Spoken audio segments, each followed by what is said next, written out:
بسم الله الرحمن الرحيم الحمد لله رب العالمين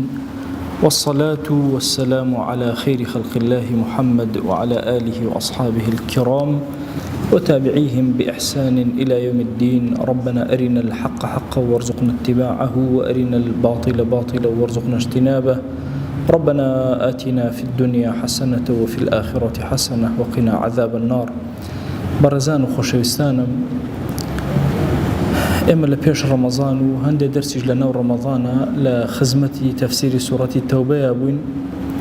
هشتاو دو آيات من تفسير كدو لو سورة بيروزة ولجر سيبركيا واستاوين أم سورة عرزم كردن سورة كافر ناسي ومنافق ناسية لغزوي تبوك ودواي غزوي تبوك هاتو تخواروا وأم سورة بيروزة زورق لما الشاهد كاني غزوي تبوكي وإما باس كردو يكيق لو مشهدانك أم رؤسين خزمتي باسي قرانوي بيغمبري خواءك صلى الله عليه وآله وسلم لنا أم مشهدا أفرمي فإن رجعك الله إلى طائفة منهم أقر قرايتو بولاي هندك لوانيك نهات لقلت لمنافقين فاستأذنوك كان نصرتي توان بيني وانا حتما اذن اللي ورقرن للخروج بو جاري كثير بو جنگي كثير جهادي كثير بين الدرو الان تازه اما لدز درچو بو جاري كثير لقلتين اي پیغمبري خوا صلى الله عليه واله وسلم افرمي فقل بيان بلي لن تخرجوا معي ابدا قد اتر اي ولا قال منا درناتن ولن تقاتلوا معي عدوا قديش لقال منا برابر بدجمنك جناكن شنك ايوا اوانبون انكم رضيتم بالقعود اول مره لسرتاوا يكم جار ايوا راضيبون بوي كدابني شنو نين بو جهاد وبشت كان جهاد لبيناوي خوايا فقعدوا مع الخالفين دبرون لقل دوا كوتوانا هربوا خوتان دابنيش وشيء الرجعاء لزمان عربيه طبعا كمن او فعلاني لزمان عربيه بلازم متعدي جدا وتهندجار تنهاب فاعل طوائب هندجار فاعل ومفعول شان يكلو فعلان بريتي للرجعه لقران شابه هردو شوازك بكار هاتو لباسي موسى عليه السلام افرمي ولما رجع موسى الى قومه غضبان اسفا ليرا لازم هاتو كاتي موسى قرايو بناو قومك ليرا هستكي مفعول به غير الصريح هيك الى لآية اشتراها اللباسي موسى عليه السلام أفرمي فرجعناك إلى أمك كي تقر عينها أوش فرجعناك كافك مفعول كيتي ومتعديهات لم آية بيروزش عينا بمتعديهات فإن رجعك الله أجر خواي قولت توي هنا وإلى طائفة بولاي بشق للمنافقة كان أفرمون علماء بوشي ليرا خواي قول الرجعي بمتعدي بكارنا خو أجر بيوتا أجر تو بقريتو هر أي كردا أويك قراوتو بلام أفرمي رجعك الله خواتوي قران دوا أيوة أم آيات بيروزة بيمان بليك أم برنامج شيرينا وبيغمبري خوا صلى الله عليه وآله وسلم درچوني بو جهاد وقرانوي بو جهاد بويستو إرادي خويني هموي وحيه همو حركيك جهاد لزمني بيغمبره صلى الله عليه وسلم هو وحي تنانت قرانا ولا جهاديش هرب وحيدان راوبوي لم آيات بيروزا باسي أولا أنا أكا لحياتي بيغمبره صلى الله عليه وآله وسلم يانزا صالي تمني خوشويست دي قد أدي بابتكاني جهاد أو بابتاني تياي لو أتي 8 ساڵ بعملي جهاد كرابي بلام 11 ساڵ استعداد بو جهاد شكا مجردي برياردان بهجرت سرتاب بو دروزبوني دولتيش ببي تشنغو ببي هيزي لاني عسكري نابي وهمو او غاراني كبيغمبري خوا صلى الله عليه وآله وسلم ككردوتي تشي اوي خويتي يا بجدار وتشي اوي هاولاني ناردو همو بشكل وحي دي اگر تو خوا قران ديتيوا بوناو مدينة وهاتي تو ناو مدينة طائفة لم طائفان إلى طائفة منهم أم آيات إعجازي كتير منافقين هەندێکیان کاتێک کە پێغەمبەر صلی الله عليه و سلم گەڕایەوە تەوبەیان کردو کابوو لە نیفاق دەرچوو بوون بۆی ئەفەرمون بۆ لای تائیفەیەکیان هەندێک لە عولەما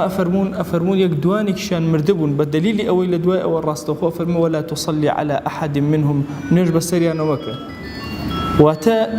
سێ بەش منافقین بکەینە سێ بەشێک لەسەر نیفاقمانەوە بەشێک تەوبەیان کرد بەشێک مردن بۆیە ئاەتەکە ئەفەرمێ ئەگەر گەڕایتەوە بۆ لای بەشێک لە منافقانە کە کاتی حاڵی نەسرەت ئەبینن چونکە غەزوەی تەبوک غەزوەیەکی زۆر حەسم و گەورە بوو پێغەمبەری خوا صلی الله عليه وسلم دوو جەنگی لەگەڵ ڕۆما کردو یەکێکیان بەبێ قیادەیی خۆی ئەمەیان بە قیادەیی خۆی ئیمپراتۆرەتێکی گەورە خۆشەویست جەنگیان لەگەڵا ئەکا ئەمانە بەتەمان نەبوون بگەڕێتەوە وتیان تەواو فەوتا ئەگەر گەڕایتەوە ناویان و بەو نەسرەت و عیزەتەوە و بەو هەموو غەنیمەتەوە کە ئەیهێنیتەوە فاستأذنوك للخروج ئیتر منافقین ئەمە ئەبینن دڵیان ئەتەقێ چکەوان مادین کە ئەبینن مسلمانان وا هەموو غەنیمەتیان دەستکەوتووە طبعا لە مەسەلەی غەزایە ئەو کەسانی کە مجاهدن لە دیوانی جوندە ئەو کەسەی بە پیادە ئەڕوا سەهمێکی بەرەکەوێ هەمووی ئەکرێتە سەهم چەند کەس حاضرە لە مەیدانی جیهادا ئەوە خومز بۆ پێغەمبەر صلی الله عليه و آله وسلم جیا ئەکرێتەوە بەشەکانی تر بۆ مجاهیدەکان چۆن سەرفەکرێ بەسەریانە سەرفکردن بەسەریانە بەو شێوازەیە چەند کەس بەشداری کردبێ هەر هەموو حسابەکرێ مەسەلەن 10,000 کەس بەشداری کردو ئەمە 10,000 کەس 2,000 لەم 10,000 سیارەی خۆیانیان بردووە وڵاخی خۆیانیان پێ بۆ هەموو سیارێکیش 2 سەهمدا ئەڕێواتەوە 4,000 تر زیادەکە هەموو ئەوەی کە ئەیگرن هەر هەمووی ئەهێنن لە شوێنەکە کۆی ئەکەنەوە ئەو کەسەی کە سەلەبی هەیە هەمووی تەوزیع ئەکرێ طبعا سەلەب چییە هەر کەسێکی کوشتبێ و نیشانەشی پێوە بێ کە ئەم کوشتوێتی هەرچی شتێک پێوەی بێ ئەم ئەیبات واتە ئەگەر چەکێک تەقەمەنیەک جلوبەرگێک ئاڵتوونێک هەر شتێکی پێوە بێ سەلەبەکانی جێ ئەکرێنەوە اینجا هەموو ئەوەی تر دابش ئەکرێ بەسەریانە ئەو کەسەی بە پیادە ڕۆشتۆ سەهمێ وەرەگرێ ئەو کەسەی بە وڵاخی ڕۆشتۆ 3 سەهم وەرەگرێ دەیکە هەوڵان گەڕانەوە ئەم هەموو سەهمەیان پێبوو ئەم هەموو ئاڵتون و شمشێر و ئەم هەموو وڵاخ و ئەم هەموو خواردن و ئەمانیان هەموو دەستگیر بوو منافقین خەریب و دڵیان ئەتەق یەکسەر هاتنە لای پێغەمبەر صلی الله عليه وسلم ئیزنیان کرد وتیان ئیزنمان بدە لەمە و دوات جەنگ و جیهاد دەکرد ئەمە یەکەمین پارە ئیتر چاوی کوێر کردوون فەرمووی خۆشەویست فقل لن تخرجوا معي أبدا تازە ئەوەتان لەدەست دەرچوو چونکە دین مەواقفە لە مەوقفی گەورەیە دۆڕاوی دوای ئەم مەوقفە پڕ نابێتەوە فەرمووی بە هیچ شێوازێک لەگەڵ منە ئیتر دەرناچن ئێوە تەواو کۆتایی پێهاتوو ئەی احتیمالە مشرکین یان یەهود یا هەر لەلایەکەوە هێرشکەنە سەر مەدینە ئەو کاتە منافقین نابێت جەنگکەن نابێت شتێکیان دەستکەوێ فەرمووی ولن تقاتلوا معي عدوا بە هیچ شێوازێک لەگەڵ منە لەگەڵ هیچ دوژمنێکە ناجەنگێن ئیتر هەموو دەرگاکانی لێ بڕینەوە لە دیوانی جوند سڕانەوە لە مێژووی ئیسلامیە چەند حاڵەتێک بووە کە لە دیوانی جوند خەڵک سڕاوەتەوە کەسێک خیانەتی عوزمای کردبێ شتێک لەو بابەتانە لە دیوانی جوندی ئیسلامی سڕاوەتەوە ئیتر بە حیاتیەوە نەبووتە جوندی مسلمان بە کەڵک نەهاتوو منافقین لە دوای ئەمەوە ئیتر تەواو دەرگاکەیان لێ داخرا پێیان بڵێ ئینەکم ڕەضیتم بالقعود ئەوەلە مەڕە چونکە ئێوە لە سەرەتاوە یەکەم جار خۆتان ڕازی بوون بە دانیشتن ئیتر ئەم جارە لەگەڵ منە تەواو جیهاد ناکەن و تێکۆشان ناکەن فاقعدوا مع الخالفين طبعا فاقعدوا مع الخالفين دەبڕۆن دانیشن لەگەڵ ئەوانەی کە دواکەوتون خەلەف بەو کەسە ئەوتێ دواکەوتووە بەو کەسەش ئەوتێ کە تێک چووە خەڵەفاوە لە کوردی خۆمانەوای پێڵێ یعنی بەم حاڵەتەتان کە ئەنەما جۆرێک لە شێواندنتان لەناو ئومەتی ئیسلامیە دروست کردووە ئیتر بڕۆن هەمیشە لەگەڵ شێواوەکان نابن یان فەقعدوا مع الخالفین بڕۆن لەگەڵ پیرەژن و پیرە پیا و نەخۆش و ئەوانەیە دانیشن تازە تەواو ئێوە کەڵکی ئەوتان نەما ئەو شەهامەت و عیزەت و گەورەیەتان نەما ئەمە عقوبەیەکی زۆر قاسیە لەم ئاەتە پیرۆزا بەرامبەر بە منافقین بەرامبەر بەو کەسانەی کە پشتەکەنە جیهاد فەرمایشتێکی پێغەمبەرمان هەیە صلی الله عليه و آله وسلم باسیەوە کە فەرمێ هەر کەسێک پیازی خوارد یان سیری خوارد یا ئەمانەی خوا با نەیە بۆ جەماعەت ئەزا عولەما چی ئەفەرمون نەیە بۆ جەماعەت خۆمە عوزر نییە ئەمە هەڕەشەیە هەڕەشە یعنی چۆن خەڵکێکی فەقیر و بێتوانە و جەماعەتی لەسەر نییە و چۆن ئافرەت جەماعەتی لەسەر با بچێت لەگەڵ ئەوانە دانیشن ئێمە واز دەکەین ئەوە عوزرێک بێ بەس عوزر نییە لێرەش کە ئەفەرمێ فەقعودوا مع الخالفین ئەمر نییە بۆی ئیتر بڕۆن بە ئیستراحەت بۆ خۆتان دانیشن نا ئەو پەڕی تەهەکومی تایە ئەمایەتە یعنی دەی بڕۆن دانیشن لەگەڵ ئەوانە کەوا توانای جیهادکردنیان نەبوو عوزریان هەبوو بچن لەگەڵ ئافرەتانە دانیشن بچن لەگەڵ مناڵانە دانیشن پیاوی مەیدانی جەنگ نین پێغەمبەری خوا صلی الله عليه و آله وسلم لەگەڵ منافقینە زۆر نەرمە یعنی مامەڵەی پێغەمبەر صلی الله عليه وسلم لەگەڵ منافقینە مامەڵەیەکی زۆر عەجایبە سەفەر الحەوالی قسەیەکی هەیە زۆر عەجایبە ئەڵێ خۆزگە ئێمە ئیماندار لەگەڵ یەکترە پێغەمبەر چەندێک لەگەڵ منافقینە مامەڵەی کردو ئێمە هەر ئەوەندە مسلمان لەگەڵ یەکترە مامەڵەمان کردەیە بەس کورە عوزری بۆ هێنانەوە خۆی عوزری بۆ هێنانەوە خۆشەویست خۆی هەوڵی ئەدا سەتریان کا بیان شارێتەوە عیبەکانیان نەهێڵێ دەرکەوێ عرضم کردن کە عەبدوڵای کوڕی ئوبەی کوڕی سەلول سەرۆکی هەموو منافقەکە کاتێک کە لە سەرەمەرگا بوو وتی خەبەر بنێرن بۆ محەممەد صلى الله عليه وآله وسلم بعباكي خوين بو بن النبي كم بكفر طبعا أجر جوتان لو بخطيبة كان للجمعة أعلن فإن التقوى شعار المؤمنين ودثار المتقين شعار الدثار أمدو كلمة زور قرين العربية أوجليك لناو لبر أكريبيوت الدثار أوجلتن كالناس كي لناو لبر أكريبيوت الدثار أما يدروا لبر أكريبيوت الشعار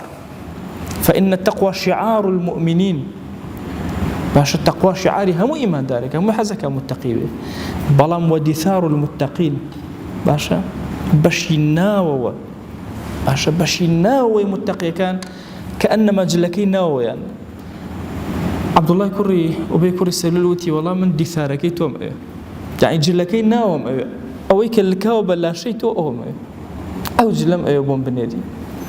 پێغەمبەری خوا صلی الله عليه وسلم ئەوەی ناردۆ جلی دووەمی بۆ نارد ئەوەی ناوەی خۆی بۆ نارد سەری ئەو مامەڵەکە لەگەڵیە اینجا هەر کاتێ بچووە بۆ شوێنێک مەسەلەن هەندێک لە هاوڵانە هاتەوە وەفاتیان کردبوو ئەچوو بەسەر قەبرەکانەوە ئەوەستا یان کاتێک کە سەردانی شەهیدەکانی ئەکرد بەسەر گۆڕەکانەوە ئەوەستا طبعا ئەوەیەکێکە لە سونەتە فەرامۆشەکان کە لەم ئاەتە پیرۆزە باسی ئەکا کە خۆشەویست بەسەر قەبرەوە وەستاوە تأملي لحياتي خوي لدوستكي كروشتوا أتشو سر قبري حمزة أتشو سر قبري أصحابي أحد بدر أفرمي ولا تصلي على أحد منهم مات أبدا قد نتشي نيوجيان لسرك دي بيغمري خواه صلى الله عليه وسلم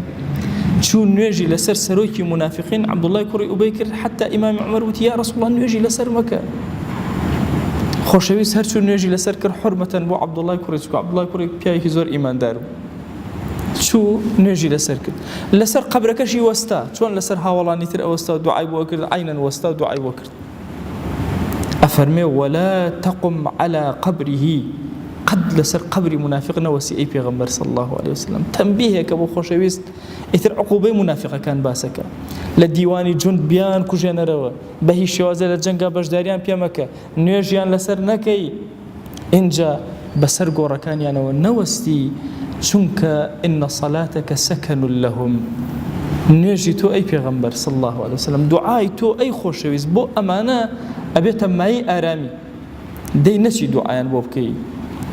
نەچی بەسەریانەوە بوەستی چونکە ئینەهم کەفەڕوا بالله وەڕەسوولیه ئەوانە ڕاستە بە ظاهیر خۆیان وا پیشانداوە کە ئەهلی ئیمان و تۆش وا مامەڵەیان لەگەڵاکەی بەڵام ئەوانە کافرن بەخوا و بە پێغەمبەری خوا وماتوا وهم فاسقون مردیشن هەر لەسەر فیسق و خراپەکاری خۆیان بوون و بۆ زەڕێک نەگەڕانەوە تەوبەیان نەکرد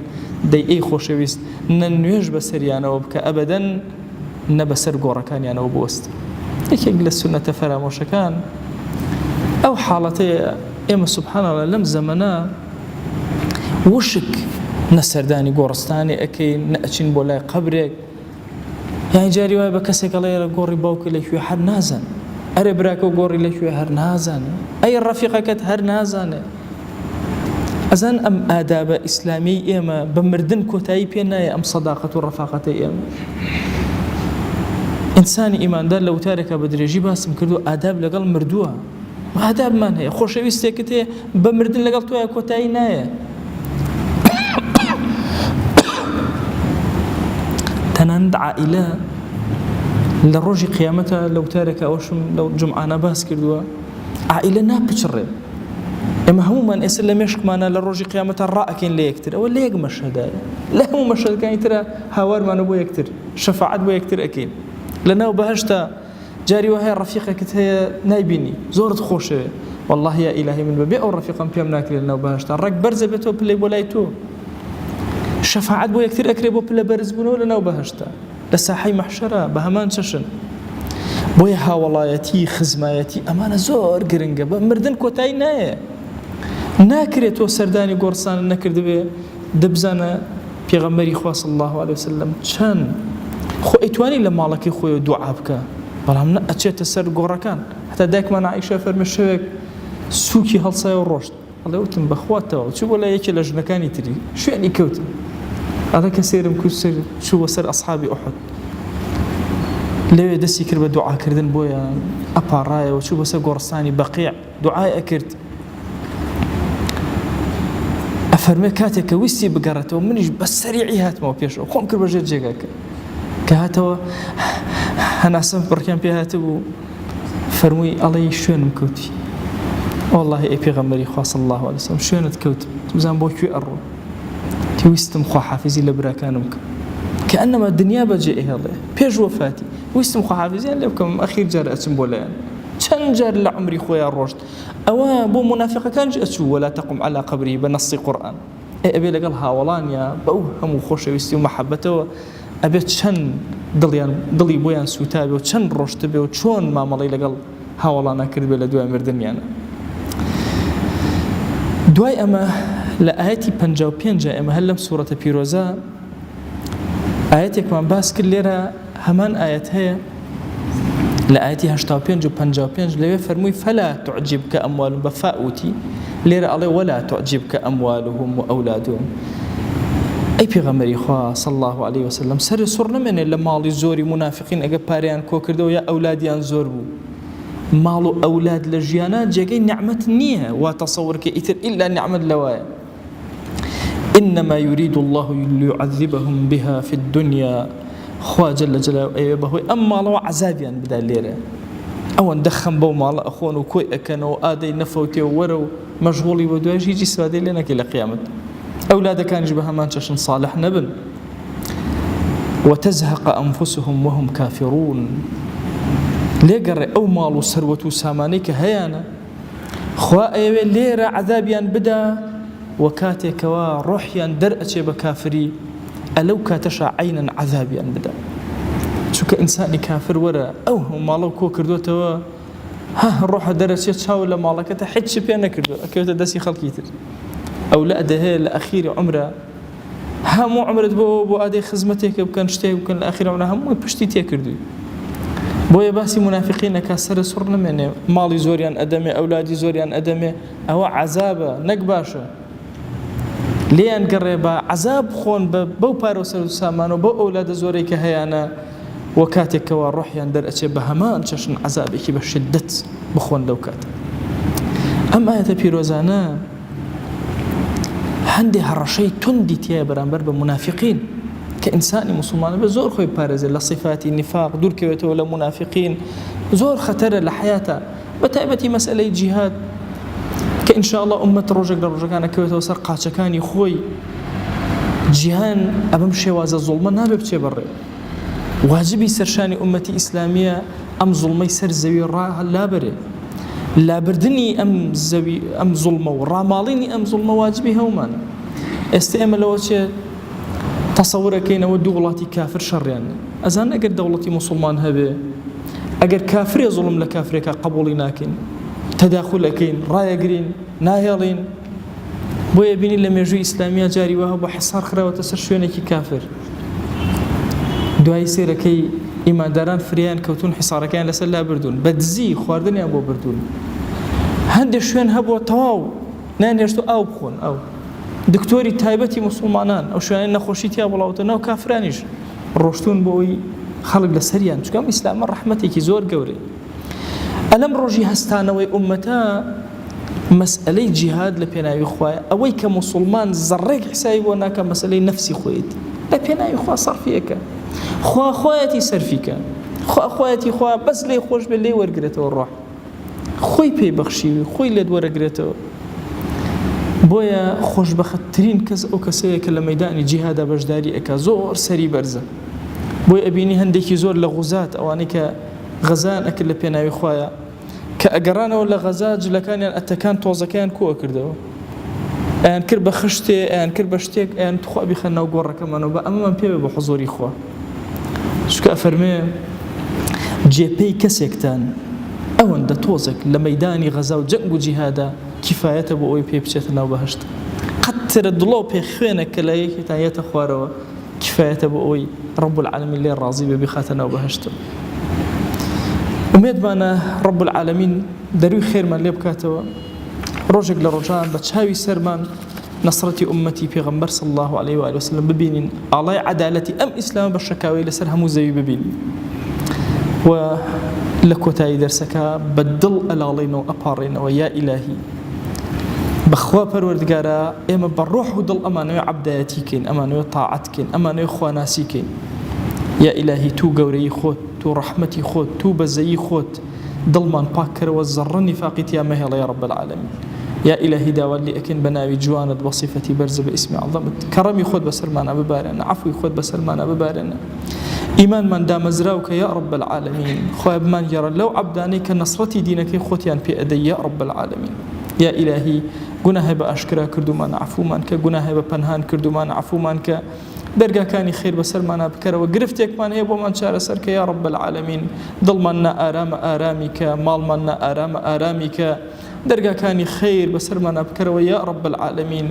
یا ئیلاهی کەم ڕزقین ڕزقی حەڵاڵمان زیاد کە بێ حاڵ و ماڵین ماڵدارمان کە بێ مناڵین مناڵمان پێ عەتاکە یا ئیلاهی داوات لێ ئەکەین نەخۆشین شیفامان بۆ بنێرە یا ئیلاهی داوات لێ ئەکەین بە ڕەحمەت و بەزەی خۆت بەرەکەت بخەرە ناو کاتمانەوە بەرەکەت بخەرە ناو عومرمانەوە یا ئیلاهی بەرەکەت بخەرە ناو تاعەت و عیبادەتمانەوە قبوڵمان کە یا رب العالمین خوایە قبوڵمان کە یا رب العالمین یا ئیلاهی ئەگەر چی شیا و نەبین بۆ خزمەتی ئەم دینەی خۆت یا ئیلاهی هەموو شتێ بەدەستی تۆیە خۆت شیاومان کە خۆت علممان پێ عەتاکە خۆت عەمەلی ساڵحمان پێ عەتاکە خۆت نیەتمان ساغکەرەوە مەمان دەرەدەسی خۆمان یا رب العالمین بۆ چرکە ساتێک مەمان دەرەدەسی خۆمان یا رب العالمین یا ئیلاهی قەت سپاردە لای تۆ زایە نەبووە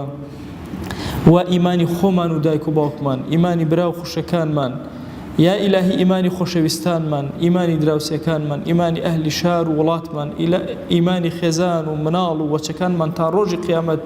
یا ئیلاهی ئیمانی گەنج و لاوەکانمان ئیمانی ئومەتی پێغەمبەر صلی الله عليه وسلم هەمووی سپاردەی تۆ ئەکەن یا رب العالمین یا ئیلاهی لەم دنیایە بەبێ ئیمانی دەرمان مەکە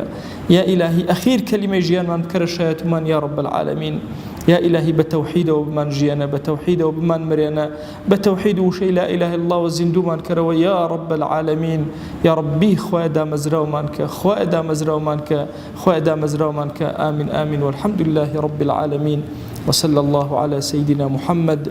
وعلى آله وصحبه وسلم تسليما كثيرا أبدا إلى يوم الدين. خواهي قول لقناهي من الشيء أجبوري وخوالي من قبولك.